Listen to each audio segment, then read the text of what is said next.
Bonjour à toutes et à tous, bienvenue, donc je suis Laurent, le blogueur du blog Comics Heroes et de la page Facebook French Comics Force, donc bienvenue comme d'habitude, c'est le week-end.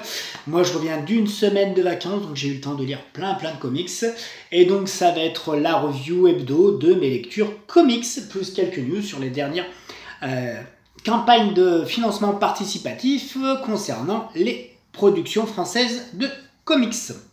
Alors, du coup, c'était les vacances dans ma Drôme natale et j'ai eu l'occasion de lire pas mal de choses en VF et pas mal de bonnes surprises. Donc, je vais commencer en ordre chronologique. Je vous en avais déjà parlé. J'ai eu une petite fringale de Conan et de Savage Avengers il n'y a pas très longtemps. Donc, je m'étais acheté le Savage Avengers, dernier du nom TPB en version original US, mais je suis resté un peu sur ma faim là-dessus, vraiment. On a des épisodes surtout sur Empire King in Black, et finalement ça correspondait pas à ce que j'avais envie de lire, c'est-à-dire la quête de Conan pour contrer Kulan Gaff, le sorcier maléfique, sur Terre avec les autres Avengers. Enfin, les autres Avengers, un peu du surnaturel, puisque là, on n'a pas du Captain America ou autre chose, on a plus du Docteur Strange, du Docteur Voodoo, Elektra, le Punisher, etc. etc. Ok, donc j'ai lu et j'ai acheté La Guerre du Serpent. La Guerre du Serpent, c'est donc sorti dans les albums Conan. À un moment, je le cherchais, moi, mais j'arrivais pas à le retrouver. En fait, il est tout simplement dans la chronologie officielle des albums Conan. Ça s'appelle La Guerre du Serpent. On est avec une équipe créative qui est composée au scénario de Jim Zub. Alors, je sais jamais vraiment son prénom, alors plutôt que de dire une grosse bêtise. Donc c'est bien ça, Jim Zub. Mais il y a aussi Roy Thomas et Jerry Conway et plein de dessinateurs, puisqu'on a plein de mini-séries, notamment Conway, Kane, Eaton. Bonne surprise. Dans La Guerre du Serpent, on y retrouve Conan, mais pas que. On y retrouve la future star Marvel, qui va être cette année un personnage secondaire qu'on connaît pas très bien finalement dans les comics, qui a jamais eu vraiment le devant de la scène, puisque, oh, je suis beau, tiens, qui a eu une création un petit peu chaotique. Vous le verrez dans plein de vidéos YouTube maintenant. Moon Knight commence à faire du bruit, on le verra dans la série télé. Moon Knight a été vraiment pris en main par plusieurs scénaristes et équipes créatives au cours des décennies. Finalement, il a toujours eu des mini-séries et du coup il a été inventé, réinventé. Et on reste sur le fait que finalement Moon Knight est un personnage un peu schizophrène qui a plusieurs pouvoirs différents. Ce qu'il faut y retenir en tout cas pour cet album-là, c'est qu'on est bien sur le guerrier de Khonshu, la divinité lunaire du panthéon égyptien. Vous savez, Khonshu peut-être, vous ne savez pas, mais en tout cas Khonshu c'est le dieu égyptien qui est le dieu de la lune. Donc son guerrier c'est Khonshu, c'est Moon Knight. Il s'associe à Conan, mais aussi à d'autres personnages qu'on connaît moins bien. C'est ce qui m'a plu dans cet album. Le Solomon Kane. Alors le Solomon Kane, c'est un personnage qui a été créé par Howard, c'est-à-dire l'auteur et le créateur de Conan. Donc Solomon Kane, c'est une sorte de Van Helsing finalement, un peu puritain de l'Angleterre puritaine, qui est une sorte de chasseur de monstres finalement. Et on a aussi Agnès Lanoir, qui est un autre personnage donc du fameux Howard, le créateur de Conan. Et là, pour moi, c'est une sorte de fanfan de la tulipe un petit peu rebelle française. D'ailleurs, Agnès Lanoir vient de France. Et donc, ces 4 personnages se trouvent embarqués dans une course-poursuite à travers le temps. Et ils sont là pour finalement arbitrer, on va dire ça comme ça, un affrontement entre 2 divinités. Khonshu, le dieu de la lune, le boss de Moon Knight, on le voit bien sur ces pages-là. Et Seth, donc Seth, c'est le dieu ennemi de Conan, l'ennemi héréditaire de Conan. Là, on voit la fameuse Agnès Lanoir, là, pour moi, la fanfan la tulipe française, de cet album. Donc du coup, tous ces personnages sont d'abord éparpillés dans le temps. Ils doivent tous affronter des incarnations de Seth. Donc Seth, le dieu du serpent, qui est un des ennemis principaux de Conan. C'est la divinité maléfique de l'ère de Conan, en Cimmérie, les âges iboriens. Donc voilà, on suit tous ces personnages dans une quête finalement pour vaincre Seth, puisqu'il affronte Khonshu. Mais finalement, on s'aperçoit au fur et à mesure de l'album, et surtout au final, c'est ça qui est sympa dans cet album, c'est le final, que c'est un peu plus compliqué que ce qu'il n'y paraît. Ça n'est pas aussi simple que ça. Et donc on a de l'action. Là, faut pas. On a du barbare, on a du chasseur de vampires, allez, du XVIIe siècle. On a la fameuse Agnès Lanoir style... excusez-moi, je l'ai déjà dit, mousquetaire fanfan la tulipe. On a Moon Knight qui se retrouve au milieu de tout ça, de notre ère. Et voilà, donc ils sont tous là pour essayer de contrer Seth. Et au final, on se rend compte qu'il y a autre chose derrière tout ça et c'est ce qui est intéressant dans cet album. C'est vraiment sympa. Donc plusieurs dessinateurs, mais ça fait vraiment le job. Par exemple, on voit là les 4 personnages en action. Donc ouais, c'était assez sympa. Je vous avoue que moi, c'est ce que j'aime bien lire. C'est un peu des super-héros ou là des héros du surnaturel qui affrontent un dieu maléfique, des sorciers. Ouais, c'était chouette. Une belle lecture pour moi. En tout cas, je regrette pas de l'avoir acheté. Par rapport à la Couronne du Serpent, autre album Conan, où on voit Conan à notre époque, donc à Las Vegas et dans d'autres lieux Marvel, avec des super-héros plus classiques. Allez, je ne vous les dévoile pas, mais c'est plutôt des Avengers classiques. Et donc, la Couronne du Serpent, j'avais été un petit peu plus déçu. Voilà pour ça, donc j'ai bien commencé ma vacances, c'était une bonne chose. Deuxième lecture dans l'ordre chronologique, c'était le Marvels de Panini Comics, le numéro 2. Donc, pour ceux qui ne le savent pas, je vous rappelle que Marvels, c'est... Alors moi, je le prends toujours en soft cover, vous savez, un cartonnier souple. C'est désormais la revue principale Marvel, puisque dans une seule revue, vous avez 4 à 5 épisodes de Spider-Man, vous avez Iron Man, vous avez Avengers et vous avez Thor. Donc vous avez l'essentiel de l'essentiel des séries Marvel en une seule revue. Pari peut-être un peu risqué pour Panini, puisque finalement, moi je lisais Avengers, Thor, Iron Man, mais je lisais pas Spider-Man. Mais du coup, le risque pris par Panini, me concernant moi, valait le coup, puisque finalement je découvre ou je redécouvre Spider-Man, moi qui n'ai jamais été un grand lecteur de Spider-Man, un grand fan de Spidey. Et bien écoutez, je trouve ça très fun d'avoir suivi les aventures de Spidey dans ce run.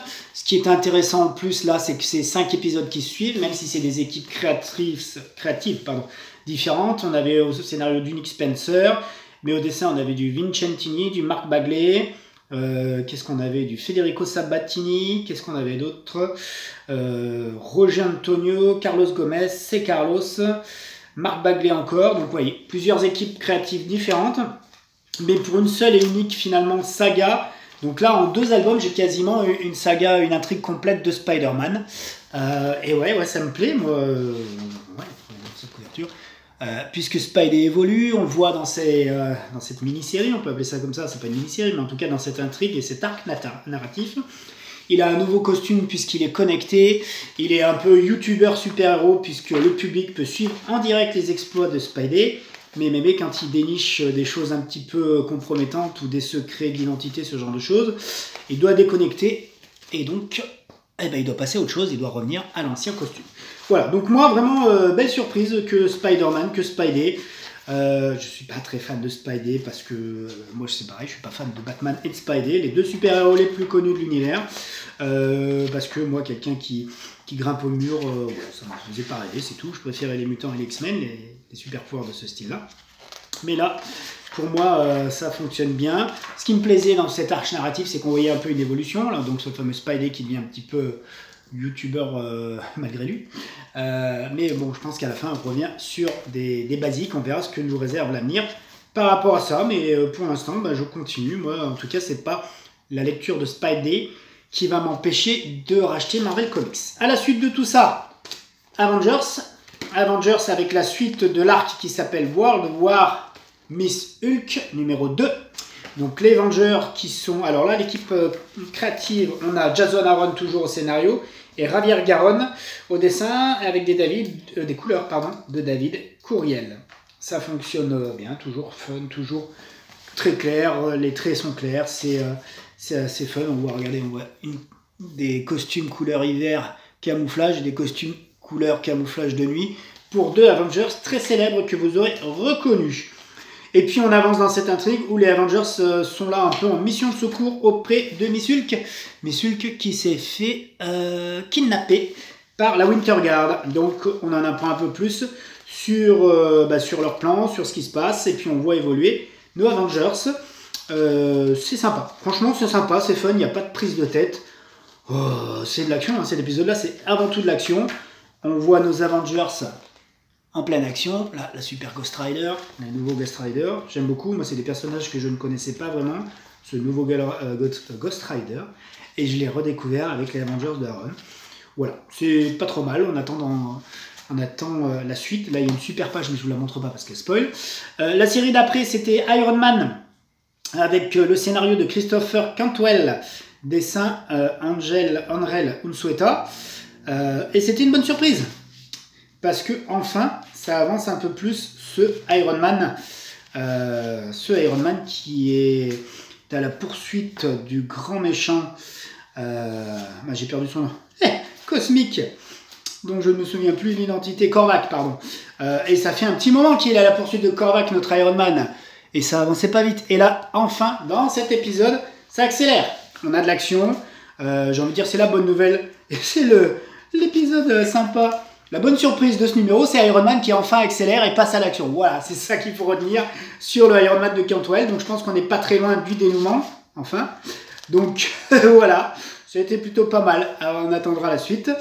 Après, vous avez du Thor, toujours avec Donny Cates et le fameux, moi je suis le dessinateur que je découvre et que je trouve vraiment bon, Michele Bandini, avec du Thor. Par contre, toujours un épisode un peu transition, là ça peine un peu à repartir. Thor, notre Thor qui est dans Visite auprès de Jane Foster, qui est désormais Valkyrie. Jane Foster n'est plus Thor, messieurs, dames. Jane Foster est la nouvelle Valkyrie dans un univers où les Valkyries avaient toutes été décimées, tuées, pendant War of the Realms, la guerre des royaumes, ou King in Black, je ne sais plus, non, King in Black, excusez-moi, je confonds avec tous ces événements, je ne savais plus où j'en étais. Et donc, voilà, notre Thor qui vient demander conseil à Valkyrie. Vraiment, c'est sympa, c'est bien dessiné, j'essaie de rien vous spoiler. Voilà, c'est sympa encore une fois, mais on est toujours sur un épisode un petit peu de... Hop, je ne vous montre pas ça, je vous montre cette couverture-là. Un petit peu un épisode de transition, donc c'est pareil, là, vivement que ça accélère un petit peu. Et on finit avec la couverture de Marvel Comics numéro 3, consacrée à Spider-Man.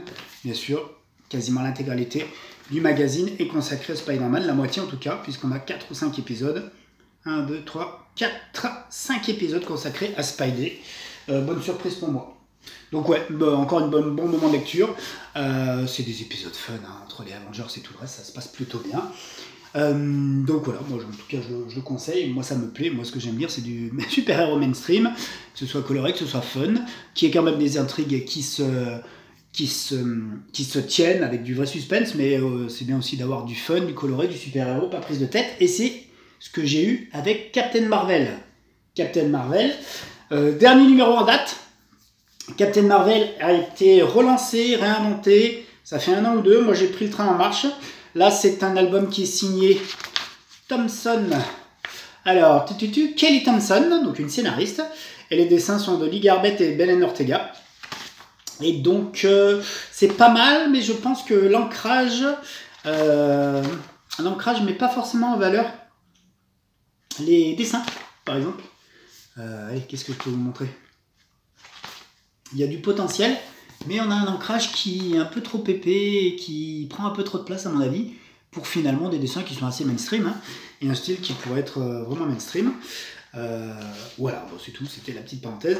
Mais c'était assez fun et c'est ce que j'aime beaucoup dans ces épisodes de Captain Marvel. On a les fameuses couvertures de Jorge Molina qui sont vraiment chouettes, franchement c'est top. Mais c'est surtout l'intérieur qui est sympa. Dans ce Captain Marvel, on a un futur alternatif. Ouais, un futur alternatif dans lequel Captain Marvel est 40 ans ou 35 ans dans le futur et elle rencontre les enfants de certains super-héros. Le fils de Luke Cage et Jessica Drew, la fille de Malicia et de Gambit, qui a d'autres, la fille de James Rhodes. Mais donc, il faut savoir aussi que dans ces intrigues, James Rhodes, c'est-à-dire War Machine, je dirais pas. War Machine et Captain Marvel sont en couple, mais là elle s'aperçoit que War Machine est une fille, mais que c'est pas elle la mère. Donc voilà, elle se pose des questions. On a plein de versions finalement super-héroïques des enfants de Marvel dans un futur alternatif où c'est un futur un peu post-apocalyptique, où il y a des créatures démoniaques qui sont là, qui ont envahi la Terre. Et finalement, Captain Marvel se retrouve obligé de vivre et de survivre aux côtés de ses héros dans cet univers alternatif. C'est ce que je vous disais, les dessins sont fun, vraiment colorés, mainstream. Et donc ça, c'est ce que j'aime beaucoup lire dans Captain Marvel. Et c'est pas la première fois qu'ils nous font le coup. Il y avait un très bon album où elle se retrouvait elle-même avec sa bande de copines, parce que c'est vrai que pour l'instant, Captain Marvel, ce qui est intéressant, c'est qu'ils ont réinventé ses origines. et c'est surtout aussi une série sur une bande de copines. C'est Captain Marvel avec son mec qui est War Machine, et aussi toute sa bande de copines, dont Hazmat, dont Spider-Woman, je sais plus qui j'oublie, et c'est vraiment un peu ce côté, il y a des fois un peu, il y a le côté buddy movie de super-héros. Alors là, au moins dans celui-là, puisque dans ce fameux futur, elle perd de vue un peu sa fameuse bande de copines, mais elle évolue avec finalement les enfants de sa bande de copines, la deuxième génération, et du coup, elle doit apprendre à découvrir cet univers, et finalement se rendre compte qu'il y a une menace importante dans cet univers qu'elle devra essayer d'affronter pour sauver ce futur, regardez-moi ça comme c'est beau, pour sauver l'univers. Forcément, c'est toujours un peu pareil. Et c'était vraiment bien. Voilà, tout ce que j'ai envie de dire. Moi, c'est ce que j'aime lire dans Captain Marvel. Ils ont réinventé ses origines avec... maintenant, c'est plus une transfusion de sang de Captain Marvel. On se rend compte qu'elle était une métisse Kree et humaine, que sa mère était donc une Kree. Vous lirez tout ça dans les aventures. Vous allez avoir les 2 packs à 20 € là bientôt en mars. Donc, vous pourrez lire tout ça. Je pense que ce sera ce renouveau. Et Captain Marvel, c'est ça. Moi, c'est du super-héros mainstream. Regardez, là, on voit des versions un peu des enfants dont je vous ai parlé. On voit un enfant asgardien. D'ailleurs, il y a 2 enfants asgardiens, il faudra le lire. Et c'est vrai que c'est ce que j'aime lire, moi. Le coup du futur alternatif, ça a toujours marché. Moi, quand je lisais Les Nouveaux Mutants et Special Strange, que je voyais Les Nouveaux Mutants qui allaient dans la réalité de Days of Future Past, avec des versions un petit peu dark des X-Men ou de Special Strange, je trouvais ça génial. Et là, c'est un petit peu ce même genre de choses qu'on retrouve. Avec moi, un truc qui me plaît beaucoup et que je ne retrouve pas chez Marvel, que moi-même, en tant que créateur de comics, je mettrai dans mes futurs comics, c'est-à-dire les enfants adultes, la nouvelle génération de super-héros. J'adore les Avengers, j'adore les X-Men, mais bordel, j'aurais voulu voir grandir les enfants de Cyclope et de Jean, le fils, la fille de Colossus, de Wolverine, etc. etc. On l'a de temps en temps, mais bon, c'est Marvel, donc Marvel... souvent les personnages, quand ils ont évolué ou qu'ils sont devenus un peu plus vieux, qu'ils ont eu des enfants, on revient toujours à un statu quo, donc hélas, c'est ce qu'on n'aura pas ici. Donc ça, moi, c'est un peu mon coup de cœur du moment. Vraiment, lecture fun, super héroïque. Captain Marvel, dans un futur alternatif qu'elle n'a pas décidé, elle doit essayer de découvrir un nouvel univers. Bien sûr, il y aura une menace, elle devra vaincre cette menace pour espérer revenir à son époque. Mais comme il s'agit d'un futur, il y a peut-être des choses qui vont modifier son époque. Oula, je sais pas si là je vous ai perdu parce que moi-même je me suis perdu. Son aventure du futur. Et bien sûr, il faut qu'elle sauve un peu toute cette communauté, mais en sauvant cette communauté, il y a peut-être quelque chose qui va faire qu'il y aura des répercussions sur son époque à elle. Là, je l'ai vu. Voilà pour ça. Voilà essentiellement ce que j'ai lu. Et puis j'ai racheté les trésors. J'ai racheté les trésors de Marvel, consacrés à l'année de 1976. Là, je suis en cours de lecture. Ça, c'est assez sympa. C'est vraiment une lecture. Alors, je sais même plus si c'est kiosque. Je l'ai trouvé où, moi, en kiosque ou en librairie. Je l'ai trouvé dans une librairie qui disait kiosque. Donc, c'est un peu compliqué de vous le dire. En tout cas, c'est du softcover en kiosque, je crois. C'est chaque fois une année éditoriale de Marvel. Là, on est sur 1976. Vous allez y retrouver de superbes épisodes du Docteur Strange. Moi, j'ai eu le temps de dire Strange. Alors, c'est du Strange des années 70. Hein, c'est un petit peu... Alors là, dans ce Strange-là, par exemple, on est dans la découverte d'un nouvel univers, d'une nouvelle dimension. Okay, on a du Spider-Man de Sal Buscema.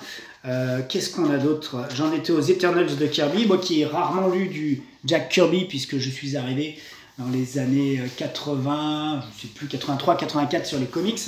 La plupart des comics que j'ai lus, moi, c'était du Special Strange, Nouveau X-Men, etc. Et c'était pas tant que ça du Jack Kirby, donc là, pour une fois, je lis du Jack Kirby. C'est par exemple le premier épisode des Eternals, les Éternels.